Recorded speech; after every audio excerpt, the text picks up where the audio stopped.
Insoniyat qachon o'zaro tushunishni yo'qotganini bilasizmi? Qadimda butun yer yuzi bitta tilda so'zlashgan. Ammo insonlar kibrga berilib, Xudoni unutdilar. Ular, kelinglar, osmonga yetadigan minora quraylik va o'zimizga nom qozonaylik, deyishdi. Bu niyat ortida hamjihatlik emas, balki yaratganga qarshi chiqish va cheksiz g'urur yashiringan edi. Xudo ularning kibri ortidan keladigan falokatni bilardi. Shunda Parvardigor dedi: "Qani, pastga tushaylik-da, ularning tilini aralashtirib yuboraylik, toki birining gapini ikkinchisi tushuna olmay qolsin." Shu tariqa bir lahzada do'stlar begonalarga aylandi. Ulug'vor qurilish to'xtadi.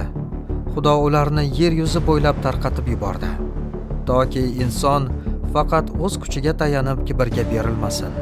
Sizningcha tushunish uchun faqat so'zlar kifoyami?